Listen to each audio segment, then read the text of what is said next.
Welcome to this TDW Tech Bite. This is another in our continuing series where we look at coming changes to personal data privacy law in Hong Kong. In January this year, the Privacy Commissioner presented a report to the Hong Kong government in which it proposed a series of 6 legislative changes. Today, we're going to look at one of the unsung heroes of personal data privacy protection, and that is the data retention policy. So what do I mean by unsung hero? Well, these are the things that make everything else tick, even though they're not the most exciting, sexy, or dramatic things in and of themselves. I can't imagine anyone jumping out of bed in the morning and saying, "Hip hip hooray, today I get to write a data retention policy." But soon you'll have to. And that's because data retention policies are going to be mandatory in Hong Kong. Every business will be required to have one. So where are we now? At the moment, one of the data protection principles in Hong Kong is an obligation that businesses should not keep personal data for longer than is necessary for the purposes for which it was collected. So you collect personal data for a particular reason, you use it for that reason, you may be legally required to retain it for a particular period of time. When that period of time expires, you destroy it, and you destroy it securely. And you keep it secure all the way through that process, through that data life cycle. All pretty clear, pretty obvious.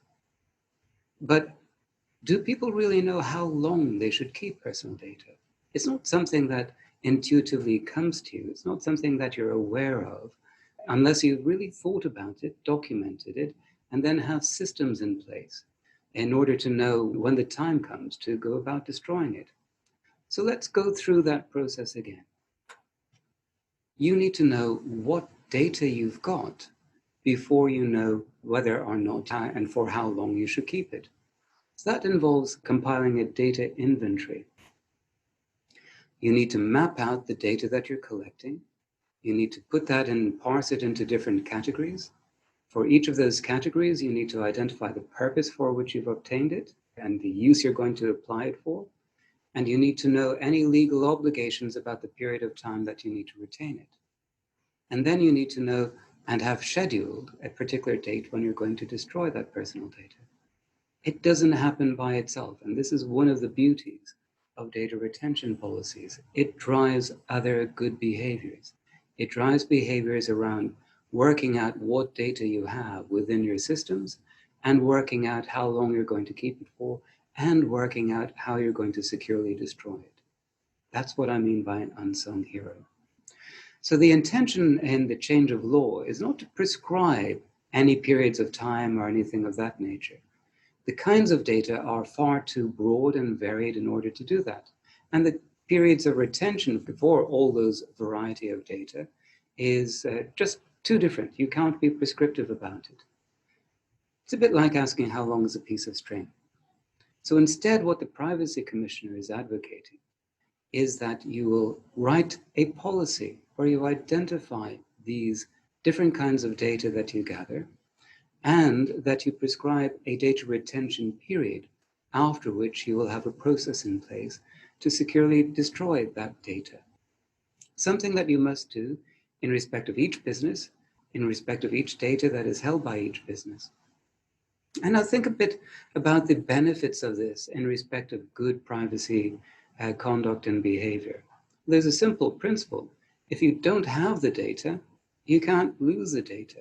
So having good hygiene in respect of only collecting what you need, retaining it for only as long as is necessary, and then destroying it so you don't have it anymore. These are cardinal principles around data minimization that are at the core of personal data privacy. So this change is coming. What you should do is to look at your current policies and start the process now. Maybe now is the time where you compile that data inventory. Now is the time when you should engage people to help you to provide a legal report that identifies from your data inventory how long you must hold the personal data or other data that you hold. Now is the time when you should look at a digitization process in respect of paper documents that you hold. To the extent that you're allowed to digitize it and you're able to maintain the authenticity and chain of control in respect of those particular documents. Now is the time when you should look at the data processors that you engage in order to securely destroy the personal data that you hold, and that you put in place the right controls and mechanisms through contractual arrangements and audit, inspection, and review to make sure that personal data is fully, properly, and completely and securely destroyed when the time is right. These changes are coming.